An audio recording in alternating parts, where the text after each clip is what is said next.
صدق اللہ العظیم۔ بیٹھ جائیں بھائی، جو بھائی جہاں کھڑا ہوا وہیں پر بیٹھ جاوے، تشریف رکھیں بھائی، بہت قیمتی وقت ہے، عصر کے بعد کی نماز کا وقت بہت قیمتی ہے۔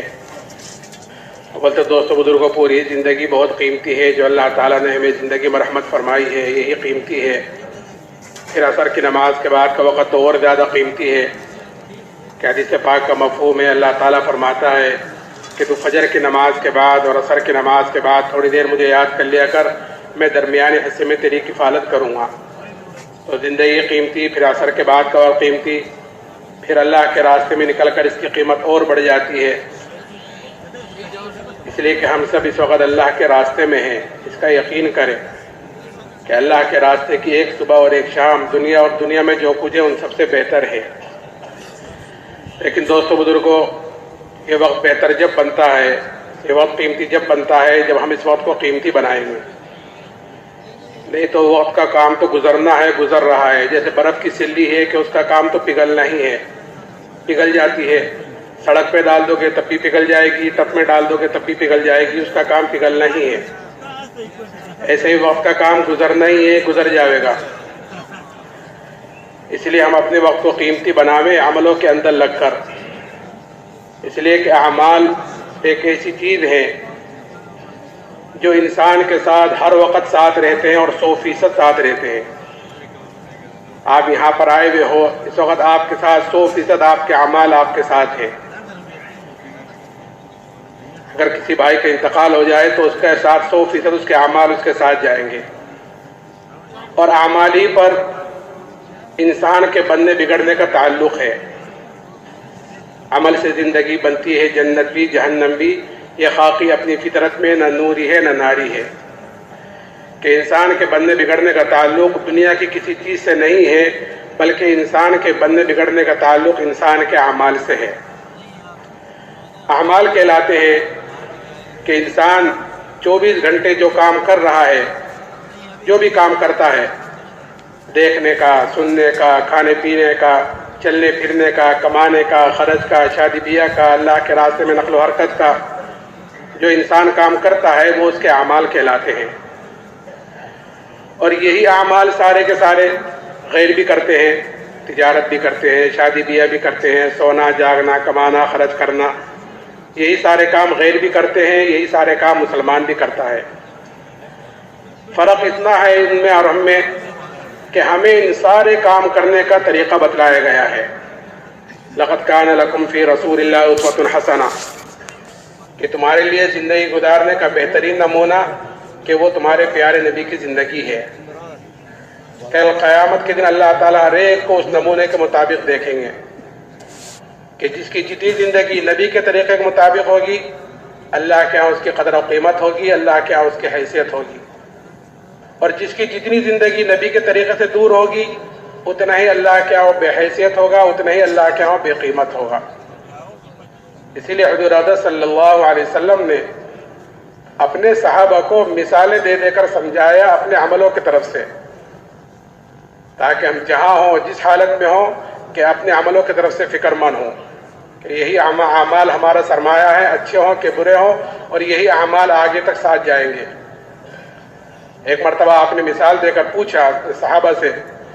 کہ جانتے ہو تمہاری مثال، تمہارے اہل و عیال کی، مال کی، اعمال کی مثال کیا ہے؟ پھر آپ نے فرمایا کہ اس کی مثال ایسی ہے جیسے ایک آدمی کے 3 بھائی ہوں، اور اس آدمی کے اوپر موت کا وقت آوے تو وہ اپنے تینوں بھائیوں میں سے ایک بھائی کو بلا کر یہ پوچھے کہ بھائی تم دیکھ رہے ہو میرے اوپر کیا مصیبت آ رہی ہے، دنیا سے میں جا رہا ہوں، آخرت کا سفر تیار ہے، اس گھڑی میں، اس وقت میں تم میری کیا مدد کرو گے؟ وہ کہتا ہے کہ بھائی میں تو تیرے ساتھ ہوں، جب تک تو دنیا میں موجود ہے تیرے ساتھ رہوں گا، تیری تیمارداری کروں گا، تیری خدمت کروں گا، اور جب تیرا انتقال ہو جائے گا تو تجھے نہلاؤں گا، کفناؤں گا، دفناؤں گا، اور تیرے مرنے کے بعد لوگوں میں تیرا ذکر خیر کروں گا، تیری تعریفیں کروں گا، اور کچھ دنوں کے بعد پھر میں تجھے بھول جاؤں گا۔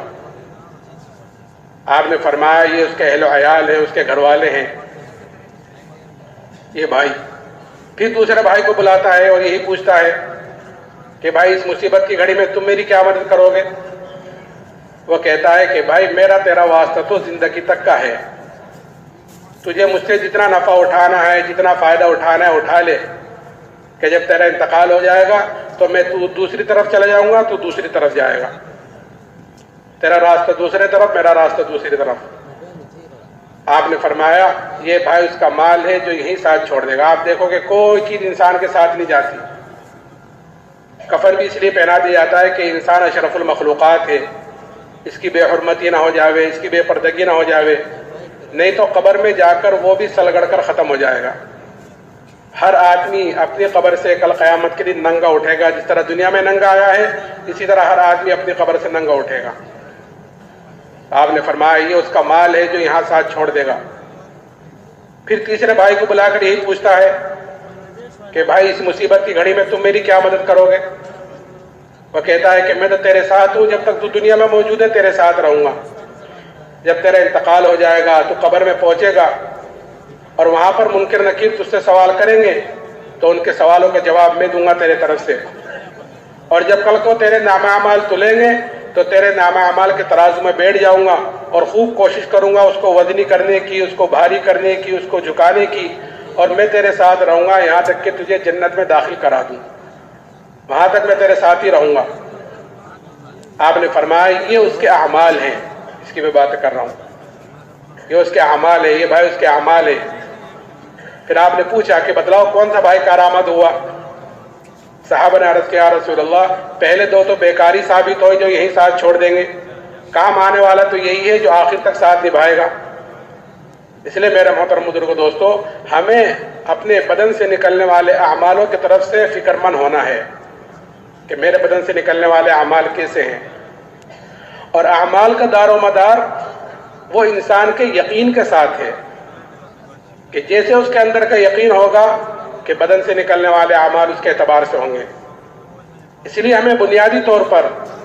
سب سے پہلے اپنے اندر کے یقین کو بدلنا ہے۔ یہ اللہ نے دعوت و تبلیغ والا جو کام دیا ہے یہ اسی محنت کے لیے ہے کہ ہمارے اندر کا یقین بدلے، یعنی ہمارا ایمان بنے کہ ایمان کہ یہ اللہ نے ہمیں سب سے بڑی نعمت مرحمت فرمائی ہے، سب سے بڑی نعمت۔ بے انعامات تو اللہ تعالیٰ کے بہت ہے، بے شمار ہے، کہ قرآن کہتا ہے کہ وَإِن تَعُدُّوا نِعْمَتَ اللَّهِ لَا تُحْصُوهَا، کہ اللہ تعالیٰ کے انعامات اور احسانات تو اتنے ہیں کہ اگر تم اللہ تعالیٰ کی نعمتوں کو گننا چاہو، شمار کرنا چاہو تو تم اللہ کی نعمتوں کو گن نہیں سکتے، شمار نہیں کر سکتے۔ اتنے انعامات ہمارے اوپر، قدم قدم پر، سانس سانس پر اللہ تعالیٰ کی نعمتیں بارش کی طرح ہمارے اوپر اتر رہی ہیں، اور ایسی ایسی نعمتیں ہیں کہ اللہ کی ایک نعمت بڑی نعمت ہوتی ہے لیکن ہمارا دھیان ادھر نہیں جاتا کہ یہ بھی اللہ کی نعمتوں میں سے کوئی نعمت ہے۔ اس لیے کہ آدمی کو ہر چیز کی قدر و قیمت، آدمی کو ہر چیز کی قدر و قیمت کا اندازہ اس وقت ہوتا ہے جب وہ چیز ہاتھ سے نکل جاتی ہے۔ جب تک وہ چیز ہاتھ میں ہوتی ہے اس کی قدر و قیمت کا اندازہ نہیں ہوتا، کہ جب وہ چیز ہاتھ سے نکل جاتی ہے تو پتہ چلتا ہے میں نے کیا کھویا ہے۔ اس لیے جناب رسول اللہ صلی اللہ علیہ وسلم نے فرمایا کہ 5 چیزوں کو غنیمت جانو، یعنی 5 چیزوں کی قدر کرو 5 چیزوں سے پہلے۔ فرمایا کہ جوانی کی قدر کرو بڑھاپے سے پہلے، کہ جوانی آئی ایک مرتبہ چلی گئی اب وہ واپس نہیں آنے والی ہے، کہ جوانی قدر، کہ جوانی کی عبادت اللہ کیا مقبول ہے۔ وہ 7 آدمی جو کل عرش کے سائے کے نیچے ہوں گے ان میں ایک وہ جوان بھی ہوگا جو جوانی میں اللہ کی عبادت کرتا ہوگا۔ کیوں؟ اس لیے کہ جوانی میں اعضاء بھی قوی ہوتے ہیں، آدمی کے اندر خواہشوں کا بھی زور ہوتا ہے کہ وہ آدمی اپنی خواہش کو قربان کر کر اپنی جوانی اللہ کی عبادت میں، اس کے دین کو پھیلانے میں، اس کے دین کو سیکھنے میں لگاتا ہے، تو پھر ایسی جوانی کی عبادت اللہ کیا مقبول ہے۔ تو جوانی کی قدر بڑھاپے سے پہلے، اور مالداری کی قدر کر لو تنگ دستی سے پہلے، کہ اللہ نے مال دیا ہے کہ یتیموں پر، بیواؤں پر، دین کو سیکھنے پر، دین کو پھیلانے پر، کہ مالداری کی قدر، کہ ہاتھ تنگ ہو گئے کہ اب اگر چاہنے کے باوجود بھی صدقہ نہیں کرو گے پا رہا ہے، تو مالداری کی قدر تنگ دستی سے پہلے، اور کہ صحت کی قدر کرو بیماری سے پہلے، کہ صحت کی طرف سے لوگ غافل ہیں۔ حضرت علی رضی اللہ تعالیٰ عنہ فرماتے تھے کہ 2 چیزیں اچانک آ جاتی ہیں، اچانک آتی ہیں 2 چیزیں، اللہ حفاظت فرمائے۔ ایک بیماری کہ اچھا خاصا بیٹھا ہوا تھا کہ فالج ہو گیا، اچھا خاصا بیٹھا ہوا تھا، شوگر ہو گئی، شوگر لو ہو گئی، اور قسم قسم کی چیزیں شروع ہو گئی، اب تو اللہ حفاظت فرمائے۔ تو بیماری اور دوسرے فقیری، آدمی ایک دم فقیر ہو جاتا ہے، اچھا خاصا اونچا مالدار تھا، اچھا خاصا اونچا کاروبار تھا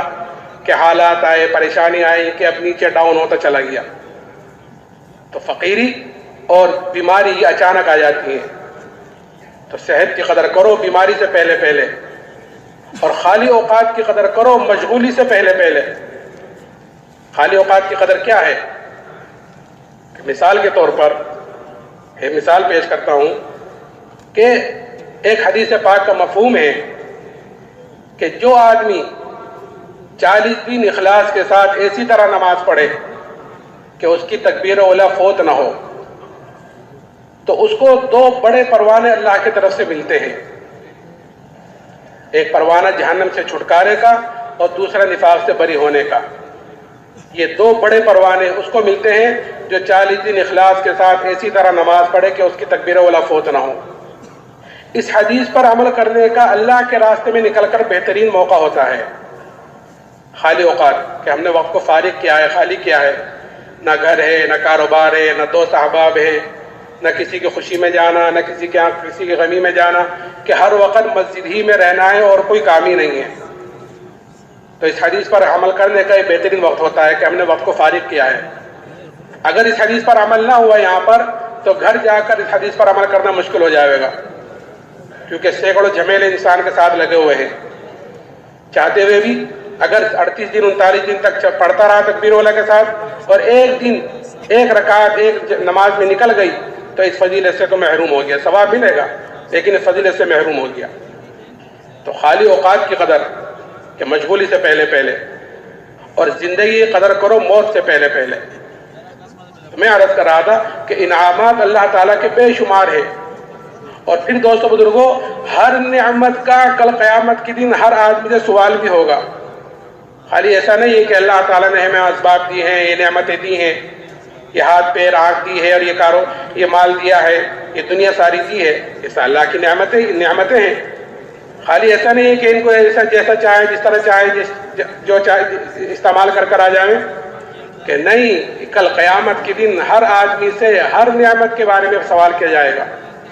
ثم لتسألن یومئذ عن النعیم، کہ کل قیامت کے دن تم سے ضرور بے ضرور نعمتوں کے بارے میں پوچھا جائے گا۔ کہ یہاں تک آیا ہے کہ درخت سے سایہ حاصل کیا ہے، تو درخت سے سایہ حاصل کرنا دھوپ میں، کہ یہ بھی اللہ کی نعمتوں میں سے ایک نعمت ہے کہ اس کے بارے میں بھی سوال ہوگا، اس کے بارے میں بھی سوال ہوگا، ہر نعمت کے بارے میں۔ اسی لیے جناب رسول اللہ صلی اللہ علیہ وسلم نے پیدائش سے لے کر موت تک ہر موقع کی دعا اور ہر چیز کے استعمال کا طریقہ بتلایا ہے۔ اگر وہ چیز ہماری جناب رسول اللہ صلی اللہ علیہ وسلم کے طریقے کے مطابق استعمال ہو رہی ہے، جیسے میں نے کہا نا، لقد کان لکم فی رسول اللہ اسوۃ حسنہ، کہ حضور حضرت صلی اللہ علیہ وسلم کا طریقہ وہ ہمارے لیے نمونہ ہے، کہ آپ ہر چیز کا طریقہ بتلایا، یہاں تک کہ بیت الخلاء میں آنے جانے کا بھی طریقہ بتلایا، اور یہاں تک کہ ایک مرتبہ ایک یہودی نے ایک صحابی سے طنز کے طور پر پوچھا، طنز کے اندر مذاق، طنز کے طور پر پوچھا کہ تمہارے نبی نے تمہیں استنجا کرنے کا طریقہ بھی بتلایا؟ تو انہوں نے فخر کے طور پر کہا کہ ہاں، ہمارے نبی نے تو ہمیں استنجا کرنے کا بھی طریقہ بتلایا ہے۔ تو جو چیز ہماری نبی کے طریقے سے میل کھا جائے گی، جو چیز ہماری نبی کے طریقے کے مطابق ہوگی، کہ وہ چیز ہماری چاہے گئی سے گئی چیز کیوں نہ ہو، چھوٹی سے چھوٹی چیز کیوں نہ ہو، اگر نبی کے طریقے کے مطابق ہوگی تو وہ چیز ہماری دین بنے گی۔ ایک آدمی بیت الخلاء میں جا رہا ہے اور بیت الخلاء میں نبی کے طریقے کے مطابق گیا، نبی کے طریقے کے مطابق نکلا، تو یہ بیت الخلاء میں آنا جانا اس کا دین بنا۔ ایک آدمی اپنی بیوی کے پاس گیا تو اپنی بیوی کے پاس جانا کہ یہ اس کا دین بنا۔ جب آپ نے یہ بات فرمائی تو صحابہ کو تعجب ہوا کہ یا رسول اللہ، ایک آدمی اپنی خواہش پوری کرنے کے لیے اپنی بیوی کے پاس جا رہا ہے تو اس پر بھی اجر و ثواب ہے؟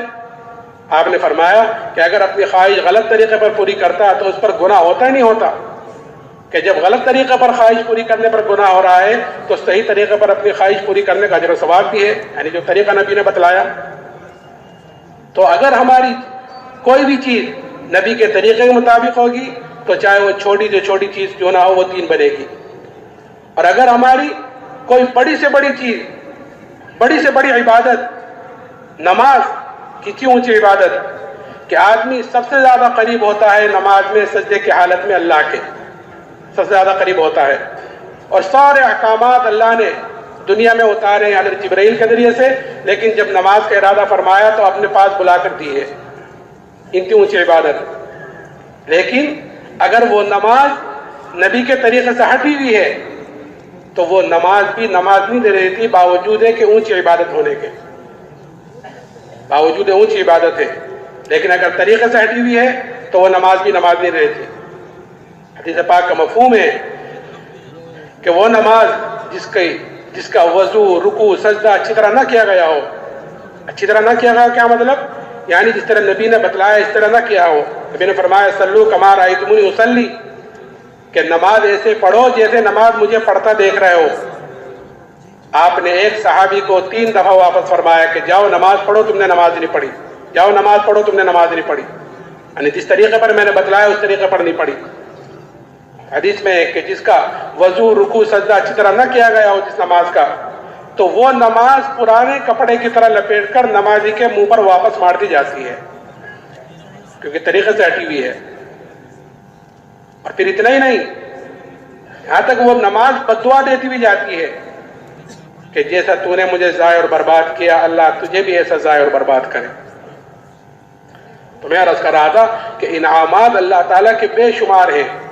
اور پھر ہر نعمت کے استعمال کا طریقہ بتلایا ہے۔ اگر وہ نعمت اس طریقے پر استعمال ہو رہی ہے تو نعمت کی پکڑ سے بچ جائیں گے، اگر اس طریقے پر استعمال نہیں ہو رہی ہے تو دوستو بزرگوں کل قیامت کے دن ہر نعمت پکڑ کا ذریعہ بنے گی۔ ان السمع والبصر والفؤاد كل اولئک کان عنہ مسئولا، ہر چیز سے سوال ہوگا کہ ہر نعمت کل قیامت کے دن پکڑ کا ذریعہ بنے گی۔ تو اس لیے ہم اس چیز کو دیکھیں کہ ہمارے بدن سے نکلنے والے اعمال کیسے ہیں، میں کس طریقے پر اپنی چیزوں کو پورا کر رہا ہوں، میں کہاں دیکھ رہا ہوں، میں کیا سن رہا ہوں، میں کیا کس طرح کما رہا ہوں، میں کہاں خرچ کر رہا ہوں، ان ساری چیزوں کو کل قیامت۔ اس لیے حدیث میں آتا ہے کہ آدمی کا قدم اپنی جگہ سے نہیں ہٹ سکتا جب تک اس سے 4 سوالوں کا جواب نہ لے لیے جاوے، 4 سوال نہ کر لیے جاوے کہ آدمی کا قدم اپنی جگہ سے نہیں ہٹ سکتا۔ کہ ایک سوال مجموعی طور پر کہ زندگی کہاں گزار کر آئے ہو، کیسی گزار کر آئے ہو، پھر زندگی کے اندر جزیات ہیں کہ ایک جز کہ جوانی ہے، کہ جوانی کہاں گزار کر آئے ہو، پھر مال کہاں سے کمایا، حلال کمایا کہ حرام کمایا، جائز کمایا ناجائز کمایا۔ اب حلال کما لیا، میں چاہوں جس طرح چاہوں جہاں چاہوں لگاؤں کہ نہیں، پھر اس کو خرچ کیسے کیا، اور جو جانتے تھے اس پر کیا عمل کیا۔ یہ ہر ایک سے 4 سوال ہر ایک سے ہوں گے، اور ایسی عدالت میں کہ وہاں نہ تو کوئی جھوٹ کام آئے گا، نہ کوئی وکیل کام آئے گا، ہر ایک کا اپنا اپنا کرنا ہوگا، اپنا اپنا بھرنا ہوگا۔ کہ اقرا کتابک کفا بنفسک الیوم علیک حسیبا، کہ دائیں بائیں فرشتے بیٹھے ہوئے ہیں، رجسٹر لکھ رہے ہیں کہ وہ رجسٹر سامنے کر دیا جائے گا، کہ یہ کہا جائے گا کہ اپنا رجسٹر پڑھ لو، اپنا محاسبہ خود کرو۔ قرآن تو یہاں تک کہتا ہے الیوم نختم علی افواہہم وتکلمنا ایدیہم وتشہد ارجلہم بما کانوا یکسبون، کہ آج کے دن ہم ان کے منہ پر مہرے لگا دیں گے اور ان کے ہاتھ پیر گواہی دیں گے، ہاتھ پیر بتلائیں گے کہ مجھ سے کیا کام کروائے، مجھ سے کیا کرتوت کروائے۔ تو ہر نعمت کے استعمال کا طریقہ، تو انعامات بے شمار دیے ہیں، لیکن ان تمام نعمتوں میں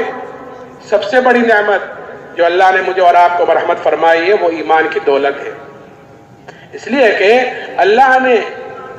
کامیابی اور ناکامی کا دار و مدار دنیا کی کسی چیز پر نہیں رکھا ہے، نہ اکثریت پر، نہ مال پر، نہ اسباب پر، نہ چیزوں پر، کسی چیز پر کامیابی ناکامی کا دار و مدار نہیں رکھا ہے، بلکہ کامیابی اور ناکامی کا دار و مدار کہ ایمان اور اعمال صالحہ پر رکھا ہے، کہ ایمان کے بغیر کوئی عمل قابل قبول ہے ہی نہیں۔ ایمان ہے لیکن اعمال صالحہ نہیں ہے تو کل قیامت کے دن اس کی سزا بھگتنی پڑے گی۔ یہ اللہ غفور الرحیم ہے، وہ معاف کر دے تو پھر اسے کون پوچھنے والا۔ تو ایمان اور اعمال صالحہ تو یہ کامیابی کی شرط ہے، کامیابی کی ضامن ہے۔ لیکن دوستو بزرگوں، یہ اتنی بڑی نعمت آج مسلمانوں کے اندر سے اس ایمان کی قدر و قیمت نکل گئی ہے۔ اور نکلی کیوں ہے؟ کہ نکلی ہوئی اس لیے ہے کہ جو چیز بھی آدمی کو بغیر محنت کے حاصل ہو جاتی ہے، آدمی کے اندر اس کی قدر و قیمت کم ہوتی ہے بنسبت اس کے جو چیز آدمی محنت کر حاصل کرتا ہے۔ جس چیز پر آدمی کا جان مال وقت لگتا ہے، جس چیز کے لیے آدمی محنت کرتا ہے، جس چیز کے لیے آدمی قربانی دیتا ہے، جس چیز کے لیے آدمی تکلیفیں برداشت کرتا ہے اور تکلیفیں برداشت کر اس کو حاصل کرتا ہے، تو اس کی قدر و قیمت زیادہ ہوتی ہے۔ اور جو چیز بغیر محنت بغیر مجاہدے کے ملتی ہے تو اس کی قدر و قیمت کم ہوتی ہے۔ کہ ایمان کیونکہ ہمیں بغیر محنت کے بغیر مجاہدے کے جیسے وراثت میں کوئی چیز مل گئی ہے، ایسے ایمان ہمیں مل گیا ہے، اس لیے آج ہمارے اندر سے اس ایمان کی قدر و قیمت نکلی ہوئی ہے۔ اس لیے جناب رسول اللہ صلی اللہ علیہ وسلم نے ایمان کی اور ایمان والے کی اللہ کے ہاں کیا قدر و قیمت ہے وہ بتلائی ہے، اور صحابہ کے اندر یہ چیز اتاری ہے کہ کیا قدر بتلائی؟ کہ یہ قدر بتلائی ہے ایمان والے کی تو کہ جب تک ایمان والا اس دنیا میں موجود ہے، اللہ کے ہاں تمہاری یہ قدر ہے کہ اللہ تعالیٰ اس ایمان والے کی وجہ سے، ایک ایمان والے کی وجہ سے سات زمین آسمان کے نظام کو باقی رکھے گا۔ اس وقت کروڑوں مسلمان ہیں کہ سب دنیا سے چلے جاویں اور ہم میں سے ایک باقی رہ جاوے تو ہماری ایک کی وجہ سے اللہ تعالیٰ اس نظام کو باقی رکھے گا، سات زمین آسمان کو۔ یہ قدر ہے اللہ کے ہاں میرے اور آپ کی۔ پھر اگر ایمان والا نہیں ہے تو چاہے دنیا انسانوں سے بھری ہوئی ہو، اللہ اس کو اس دنیا کی کوئی ضرورت نہیں، اللہ اس کو ختم کر دے گا، کہ اس کا وجود ہی میری اور آپ کی وجہ سے، ہمارے ایمان کی وجہ سے۔ یہ قدر ہے۔ اور قیمت کیا بتلائی؟ کہ اگر رائے کے دانے کے برابر ایمان کو بچا کر لے گئے تو اللہ تعالیٰ اس دنیا سے 10 گنی بڑی جنت مرحمت فرمائے گا۔ اب جس کا ایمان جتنا اونچا ہوگا، جس کا ایمان جتنا اعلیٰ ہوگا، کہ کل قیامت کے دن اس کی اتنی بڑی جنت۔ تو جیسے میں نے کہا تھا، یہ دعوت و تبلیغ والا جو اللہ نے ہمیں کام دیا ہے، یہ اپنے ایمان کو بنانے کے لیے، اپنے اندر کے یقین کو بنانے کے لیے، کہ جب آدمی اللہ کے راستے میں نکلتا ہے اور صبح سے شام تک اللہ ہی سے ہونے کو بولتا ہے، اللہ ہی سے ہونے کو سوچتا ہے، اسی کی دعوت دیتا ہے، تو پھر اندر اللہ سے ہونے کا یقین اندر بنتا ہے۔ اور جب اللہ سے ہونے کا یقین اندر بنتا ہے تو پھر بدن سے نکلنے والے اعمال صحیح ہوتے ہیں، کیونکہ آدمی جو چلتا ہے عمل کے اعتبار سے وہ اندر کی طاقت سے چلتا ہے، ہر چیز اپنے اندر کی طاقت سے چلتی ہے۔ تو آدمی اعمال کے اعتبار سے چلتا ہے وہ اندر کی طاقت سے چلے گا، کہ جو اندر بنا ہوا ہوگا کہ بدن سے نکلنے والے اعمال اس کو ظاہر کریں گے۔ مثال کے طور پر ایک آدمی نے محنت کی ہے، محنت کر ڈاکٹر بنا ہے، ایک آدمی نے محنت کی ہے، محنت کر وکیل بنا ہے، محنت کی، اندر وکالت اتری ہوئی ہے، اندر ڈاکٹری اتری ہوئی ہے، اور کوئی نہیں جانتا کہ یہ ڈاکٹر صاحب ہے، یہ وکیل صاحب ہے، لیکن اس کے عمل سے پتہ چلتا ہے کہ یہ ڈاکٹر ہے، اس کے عمل سے پتہ چلے گا یہ وکیل ہے، اس کے عمل سے پتہ چلے گا یہ تاجر ہے، کیونکہ اندر اس کی وہی چیز اتری ہوئی ہے، اس لیے بدن سے نکلنے والے اعمال بھی ویسے ہیں۔ تو اگر ہمارے اندر ایمان بنا ہوا ہوگا، یقین صحیح بنا ہوا ہوگا، تو بدن سے نکلنے والے اعمال صحیح ہوں گے، تو اس سے پتہ چلے گا یہ آدمی سچا پکا مسلمان ہے، یہ آدمی سچا دیندار ہے۔ کیوں؟ کیونکہ بدن سے نکلنے والے اعمال اس کے صحیح ہیں۔ تو یہ ایمان کی قدر و قیمت صحابہ کے اندر حضور اقدس صلی اللہ علیہ وسلم نے اتاری تھی، اور صحابہ کے اندر یہ ایمان کی قدر و قیمت ایسی اتری کہ پھر صحابہ نے اس ایمان کے لیے کہ ہر تکلیف کو، ہر مصیبت کو کہ وہ برداشت کیا ہے۔ حالات آئے ہیں اس ایمان کے لیے جب ایمان کو قبول کیا ہے، لیکن ان تکلیفوں کو اور مصیبتوں کو برداشت کرتے رہے کیونکہ ایمان کی قدر و قیمت اندر اتری ہوئی تھی۔ ایک صحابی حضرت خباب بن ارد رضی اللہ تعالیٰ عنہ، ان سے حضرت عمر رضی اللہ تعالیٰ عنہ نے پوچھا کہ خباب ان تکالیف کی تفصیل بتلاؤ، وہ حالات بتلاؤ جو حالات تم پر ایمان کی وجہ سے آئے، جو مصیبت جو پریشانی ایمان کی وجہ سے تم پر آئی ہیں، ذرا ان کی تفصیل بتلاؤ۔ آپ نے فرمایا امیر المومنین آپ ذرا میری کمر دیکھیں۔ جب کمر دیکھی تو حضرت عمر نے فرمایا کہ خباب ایسی کمر تو کسی کی نہیں دیکھی جیسی تمہاری ہے۔ تو حضرت خباب نے فرمایا امیر المومنین مجھے تو آگ کے انگاروں پر لٹا کر گھسیٹا جاتا تھا اور میری چربی سے میرے خون سے آگ بجھتی تھی. کہیں کی وجہ سے کہ ایمان کی وجہ سے کہ ایک عورت کے غلام تھے. جب اس کو یہ پتا چلا کہ جناب رسول اللہ صلی اللہ علیہ وسلم سے ملتے ہیں تو سریے کو گرم کر کر اس سے ان کے بدن کو داغ دیتی تھی سزا کے طور پر کہ یہ تو ایمان سے پھر جائے نہیں تو ان تکلیفوں کو برداشت کرے. تو تکلیفوں کو برداشت کرتے رہے لیکن ایمان سے نہیں پھرے. پھر اتنا ہی نہیں, جب فتوحات کا دروازہ کھلا اللہ کی طرف سے, اس لیے کہ ایمان والے کی علامت بتلائی گئی ہے, مومن کی علامت بتلائی گئی کہ مومن ایمان والا جو عمل کرتا ہے, جو بھی عمل کیا ہے اس نے نیک عمل, کہ وہ اس کا بدلہ وہ دنیا میں نہیں چاہتا بلکہ اس کا بدلہ وہ آخرت میں چاہتا ہے. کیونکہ یہاں پتہ ہے تو اس کو پتہ ہے کہ یہاں جو ملے گا وہ وقتی ملے گا اور تھوڑا ملے گا, کہ آخرت کے اعتبار سے تھوڑا اور وقتی کے موت تک, اور آخرت میں جو ملے گا کہ وہ ہمیشہ کے لیے ملے گا اور دنیا سے بہت زیادہ ملے گا. اس لیے مومن اپنے نیک عمل کا بدلہ دنیا میں نہیں چاہتا, اور مومن جو کام کرتا ہے کہ وہ اپنے اللہ کو راضی کرنے کے لیے, کوئی دیکھ رہا ہے نہیں دیکھ رہا ہے, کوئی خوش ہے نہیں خوش ہے, کہ اس کی پرواہ نہیں ہے کہ میرا اللہ مجھ سے راضی ہو جاوے, میرا اللہ مجھ سے راضی ہو. ساری چیزوں کا اس دار و مدار اسی پر ہے کہ میرا اللہ مجھ سے راضی ہو جاوے. اس لیے حضور حضرت صلی اللہ علیہ وسلم نے حضرت ابو ذر رضی اللہ تعالیٰ عنہ سے فرمایا تھا کہ ابو ذر اللہ کے معاملے میں کسی ملامت کرنے والے کی ملامت کی پرواہ نہ کرنا, کہ زندگی کے جس شعبے میں بھی ہوں اور زندگی میں جو چیز آ رہی ہے اس میں جس کام میں بھی ہوں, کہ اس میں ہم یہ دیکھیں کہ جناب رسول اللہ صلی اللہ علیہ وسلم کا طریقہ کیا تھا, اس پر چلیں. پھر چاہے دنیا کچھ بھی کہتی رہے کہ اس کی پرواہ نہیں, کہ مجھے اللہ نے یہ حکم دیا ما آتاکم الرسول فخذوا وما نہاکم عنہ فانتہوا, کہ جو کچھ تمہیں تمہارا نبی دے اسے لے لو اور جس چیز سے وہ روکے اس سے رک جاؤ, جس چیز سے آپ روکے اس سے رک جاؤ. فرمایا کہ اللہ کے معاملے میں کسی ملامت کرنے والے کی ملامت کی پرواہ نہ کرنا. ایک مرتبہ حضرت جی مولانا انعام الحسن صاحب رحمۃ اللہ علیہ انگلینڈ گئے ہوئے تھے. لندن کے ایئرپورٹ پر سنا نماز جماعت سے پڑھنے لگے تو وہاں کے ساتھی آئے اور آ کر کہنے لگے حضرت آپ یہاں جماعت سے نماز نہ پڑھیں, یہاں کے لوگ ذرا اس کو دیکھ کر اچھا نہیں سمجھیں گے, کیا کہیں گے. تو حضرت نے فرمایا کہ اگر پڑھیں گے نہیں, اگر پڑھیں گے تو لوگ کیا کہیں گے, یہ تو ٹھیک کہ اگر پڑھیں گے تو لوگ کیا کہیں گے, لیکن اگر نہیں پڑھی تو اللہ کیا کہے گا. تو اس کو بھی تو جواب دینا ہے کہ اللہ کے معاملے میں کسی ملامت کرنے والے کی ملامت کی پرواہ نہ کرنا. میں عرض کر رہا تھا کہ پھر جب فتوحات کا دروازہ کھلا اللہ کی طرف سے تو صحابہ اس پر رویا کرتے تھے کہ کہیں ہماری تکلیفوں کا, ہماری مشقتوں کا بدلہ کہیں ہمیں دنیا میں تو نہیں مل رہا ہے,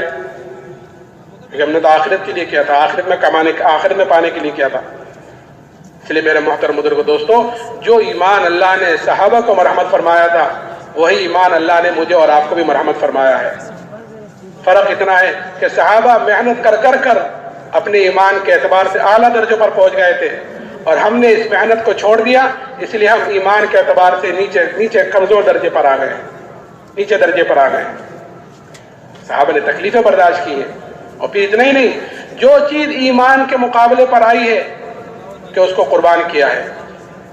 تکلیفیں بھی برداشت کی ہیں, اور ایمان کے مقابلے پر جو کچھ آیا ہے کہ ایمان کے مقابلے پر آیا ہے کہ اس کو قربان کیا ہے. ایک صحابی حضرت عبداللہ ابن حذافہ رضی اللہ تعالیٰ عنہ, ان کو روم کی فوج نے قید کیا اور قید کر کر ان کو بادشاہ کے سامنے لائے. بادشاہ نے ان کے اوپر نصرانیت کو پیش کیا کہ تم نصرانی ہو جاؤ تو میں آدھی بادشاہ تم کو دے دوں گا. اب یہ صحابی, انہوں نے سوچا ہوگا کہ یہ بادشاہ مجھے کامل ایمان چھوڑنے پر آدھی بادشاہ دینے کو تیار ہے, اور مجھ سے میرے نبی نے کیا کہا کہ اگر رائے کے دانے کے برابر ایمان کو بچا کر لے گئے تو اللہ تعالیٰ اس دنیا سے 10 گنی بڑی جنت دے گا. کہیں دور دور تک بھی مقابلہ نہیں, کہاں رائے کے دانے کے برابر ایمان کو بچانے پر 10 گنی بڑی جنت, اور کہاں کامل پورا ایمان چھوڑنے پر آدھی بادشاہت. تو اسی وقت جواب دیا کہ آدھی بادشاہت نہیں, اگر پوری بادشاہت دے, اور پوری بھی نہیں, عرب کی جتنی بادشاہت ہیں سب کی سب دے, تب بھی میں پلک جھپکنے کے برابر ایمان کو چھوڑنے کو تیار نہیں. اسی وقت جواب دیا۔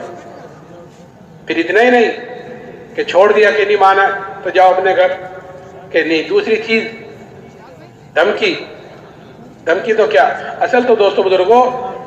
اللہ کی طرف سے آزمائشیں آتی ہیں اور حالات آتے ہیں، اور یہ دیکھنے کے لیے آتے ہیں کہ یہ ان حالات میں حالات کا مقابلہ حالات سے کرتا ہے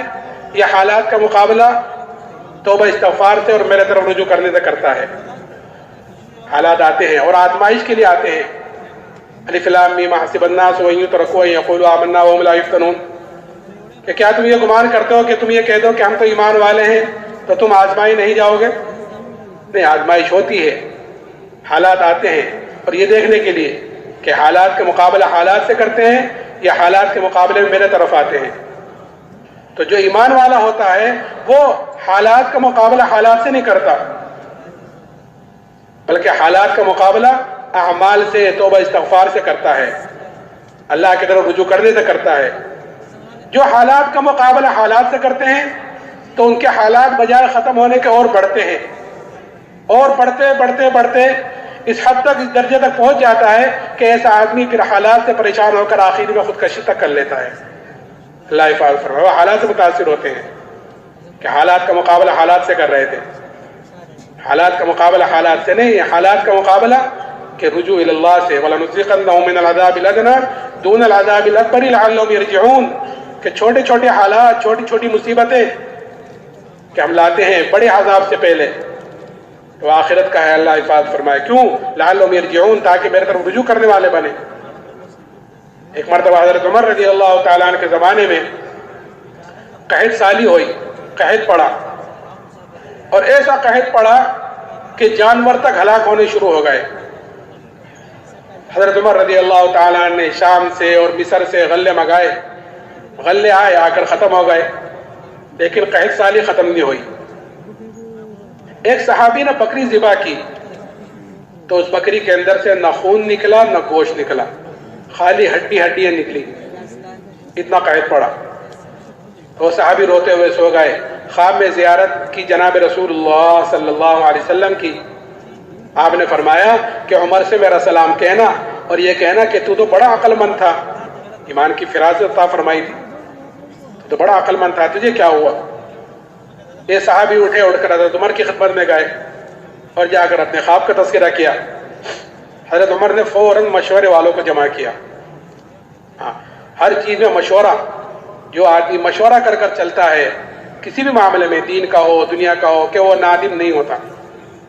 اللہ تعالیٰ اس کی صحیح رہبری کرتے ہیں مشورے کی برکات سے۔ لیکن مشورہ بھی اہل خیر سے کرنا چاہیے، ہر چلتے پھرتے آدمی سے نہیں، اس کے اندر اس کی صلاحیت بھی ہونی چاہیے کہ وہ مشورہ آپ کو صحیح دے گا، ورنہ اغراض سے تو دنیا بھری ہوئی ہے کہ جو اہل خیر ہوتے ہیں وہ صحیح رہبری کرتے ہیں، چاہے پھر برا لگے چاہے کچھ بھی ہو، لیکن وہ صحیح رہبری کرتے ہیں۔ مشورے والوں کو جمع کیا اور مشورے میں بات رکھی کہ ایک صحابی نے ایسے خواب دیکھا ہے، تو مشورے میں بات آئی کہ امیر المومنین، جہاں سے قحط سالی آئی ہے ہم اسی کی طرف رجوع کیوں نہیں کرتے؟ ہم غلے شام سے مصر سے غلے منگا رہے ہیں، اور بارش تو اللہ کی طرف سے رکی ہوئی ہے، قحط سالی تو اللہ کی طرف سے آئی ہوئی ہے، تو ہم اسی کی طرف رجوع کیوں نہیں کرتے کہ ہاں یہ چوک ہو رہی ہے؟ فوراً مدینے سے باہر گئے اور ابھی توبہ استغفاری کر رہے تھے کہ اسی وقت بارش شروع ہو گئی،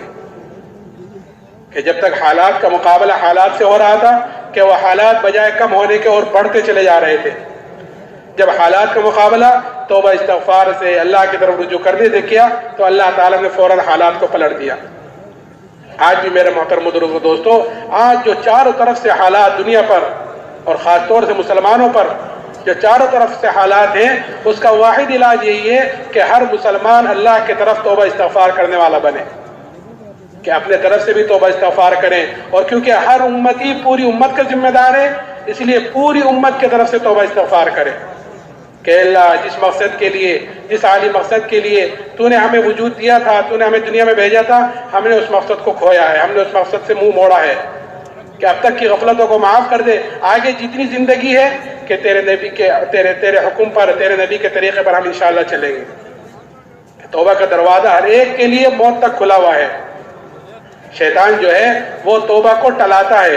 کہ ٹھیک ہے کر لیں گے، دیکھ لیں گے، ابھی کیا جلدی ہے، اور پھر آگے جا کر وہ مایوس کر دیتا ہے اور اسی حالت میں دنیا سے چلا جاتا ہے۔ اللہ حفاظت فرمائے۔ میں نے عرض کیا کہ پھر دوسری چیز ان صحابی پر کہ اس دھمکی دی، بادشاہ نے ایک دیگ منگائی، حالات آئے دیکھیے کہ دیگ منگائی، دیگ کے اندر پانی کھولایا، جب پانی خوب کھول گیا تو بادشاہ نے قیدیوں کو بلا کر ان کے سامنے اس میں ڈلوایا اور یہ کہا کہ یہ تو ایمان سے پھر جاؤ نہیں تو تمہیں بھی اس میں ڈالا جائے گا۔ اب یہ کہنے کا تو آسان سی بات ہے کہ میں نے کہہ دیا، آپ حضرات نے سن لیا، لیکن جس کے سامنے یہ واقعہ پیش آ رہا ہے کہ اس کا ایمان کتنا اندر سے مضبوط ہوگا۔ کہنے لگے وہ صحابی، تجھ سے جو ہو سکے وہ تو کر لے، جو تجھ سے ہو سکے۔ بادشاہ نے حکم دیا کہ اس کو اس پہ ڈال دو۔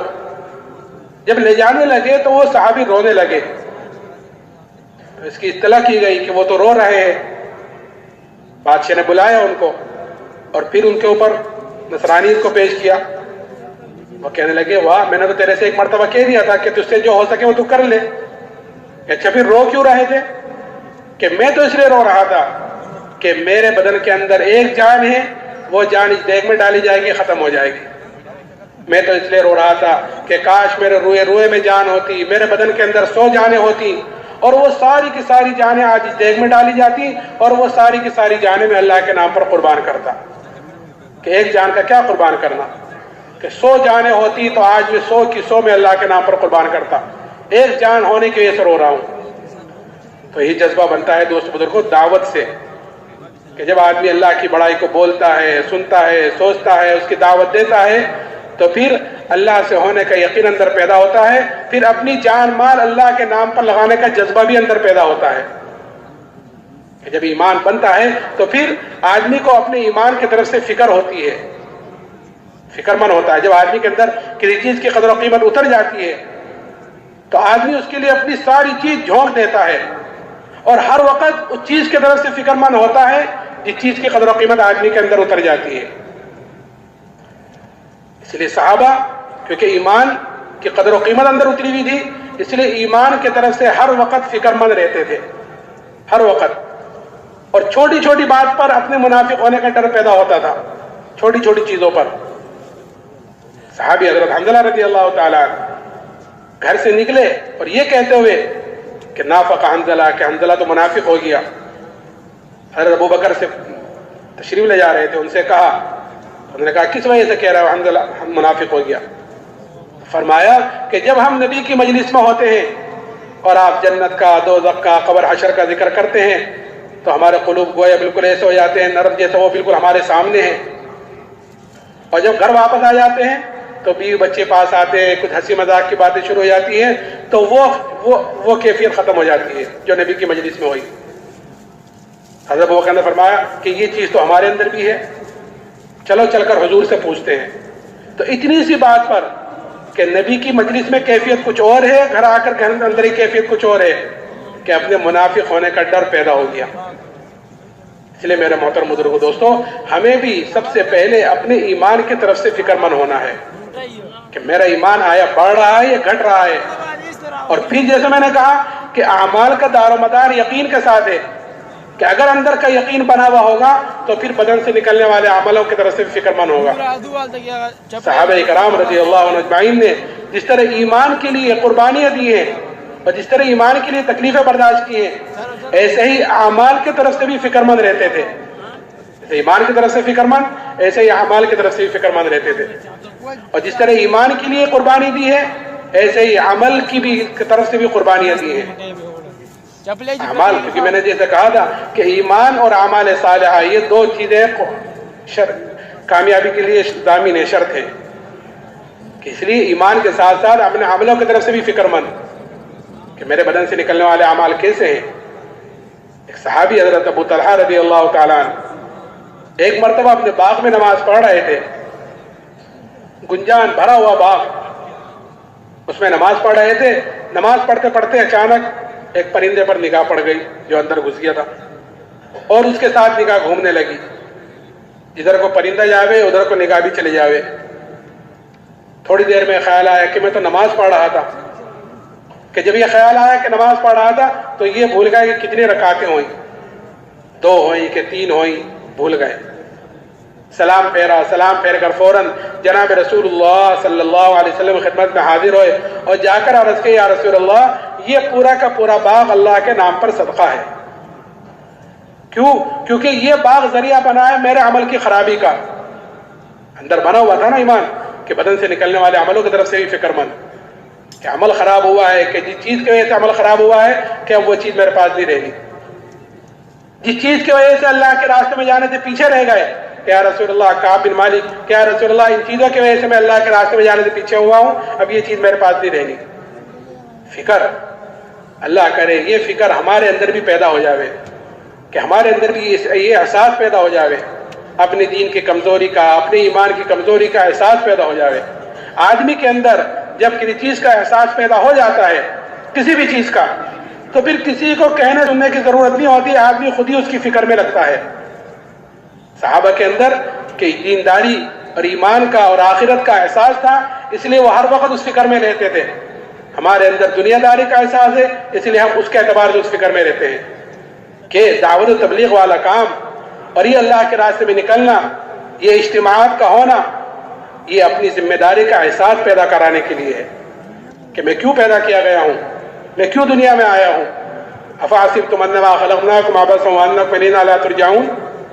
کہ تم یہ گمان کرتے ہو کہ تمہیں یوں ہی بیکار پیدا کیا گیا ہے؟ کہ نہیں، ہمیں بیکار پیدا نہیں کیا گیا، ہمیں تو ہر ایک کو اللہ نے اپنی عبادت کے لیے پیدا کیا ہے۔ اور عبادت خالی نماز پڑھنے تک کی عبادت نہیں ہے۔ آج کل تصور بنا ہوا ہے عبادت کر رہا ہے نماز پڑھ رہا ہے، کہ جیسے میں نے کہا تھا عبادت تو اور دین تو ہر وہ عمل بن جائے گا جو عمل ہمارا نبی کے طریقے کے مطابق ہوگا۔ اس لیے میرا محترم بزرگو دوستو، ہمیں دعوت کے ذریعے سے اپنے اندر کے یقین کو بدلنا ہے، دعوت کے ذریعے سے یقین کو بدلنا، اور ذکر کے ذریعے سے اپنے اندر کی غفلت کو ختم کرنا۔ غفلت بھی ہمارے اندر ہے،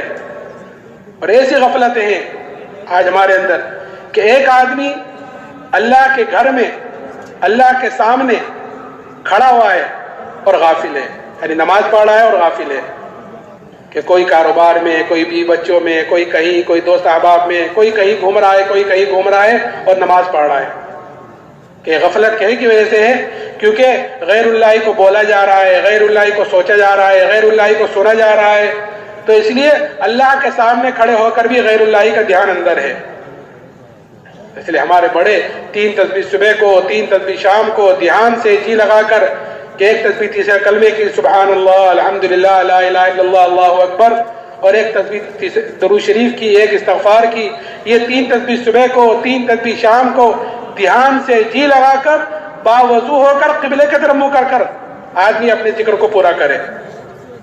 دھیان کے ساتھ۔ اس لیے کہ اللہ کا ذکر اگر غفلت سے بھی لیں گے تو ثواب تو اس پر مل ہی جائے گا، اللہ کا نام لیا ہے کہ ثواب اس پر مل جائے گا، لیکن غفلت اپنی جگہ باقی رہے گی، اور اصل ہے غفلت کا ختم کرنا۔ اس لیے دھیان سے جی لگا کر جتنا اللہ کا ذکر کریں گے اتنی اندر کی غفلت ختم ہوگی، اللہ کا دھیان آئے گا، اور جتنا اللہ کا دھیان آئے گا اتنا ہی عملوں کے اندر مزہ آئے گا۔ آج نمازیں ہم غفلتوں سے پڑھ لیتے ہیں اس لیے مزہ نہیں آتا، کہ اللہ کے دھیان کے ساتھ اور وعدوں کے استحضار کے ساتھ جتنے ہم نمازیں پڑھیں گے اور جتنے ہم اعمال کریں گے اتنے ہی اس عمل کے اندر کرنے میں جی لگے گا۔ آدمی کو جب کسی چیز کا کام کا پتہ چل جاتا ہے کہ میں یہ کام کر رہا ہوں، صبح 9 بجے سے لے کر 5 بجے تک مجھے یہ کام کرنا ہے، اس پر مجھے تنخواہ ملے گی، اور اگر اچھے سے اچھا کر گیا تو میری تنخواہ بڑھا دی جائے گی، تو اس کو اس کام میں کرنے میں جی لگتا ہے کہ ساری چیز اس کے لیے برداشت کر لیتا ہے، گرمی ہو سردی ہو، ساری چیز، بھوک کو بھی کھانے کو بھی آگے پیچھے کر لیتا ہے، کیونکہ اس کے سامنے ایک چیز ہے، نتیجہ اچھا ہے اس کے سامنے۔ ایسے ہی ہمارے سامنے اگر اعمال کے وقت اس اعمال کا استحضار، اس پر جو اللہ کی طرف سے ملنے والے وعدے اس کا استحضار اندر ہوگا تو اس عمل کے کرنے میں جی لگے گا کہ میں ایک مرتبہ سبحان اللہ کہہ رہا ہوں تو مجھے اللہ کی طرف سے کیا مل رہا ہے، میں نوافل کا اہتمام کر رہا ہوں تو کیا مل رہا ہے، میں قرآن پاک کی تلاوت کر رہا ہوں تو مجھے کیا مل رہا ہے۔ جتنا اس استحضار کے ساتھ ہم اعمالوں کو کریں گے تو ان عملوں کے اندر جی لگے گا اور مزہ آئے گا، اور اس اعمال کے اوپر استقامت ہوگی۔ آج عملوں کے طرف سے، آج عملوں میں استقامت بھی نہیں ہے، آج کیا، کل چھوٹ گیا، کل کیا، پرسوں چھوٹ گیا، کیا نہیں کیا، اس عمل پر ثواب تو مل جائے گا، لیکن روحانی اعتبار سے جو آدمی کو ترقی ہوتی ہے وہ عمل کی پابندی سے ہوتی ہے۔ روزانہ قرآن کی تلاوت، روزانہ ذکر، روزانہ کام، کہ جتنا روزانہ پابندی کے ساتھ کرے گا اتنے وہ عمل روحانی اعتبار سے ترقی دے گا۔ تو انشاءاللہ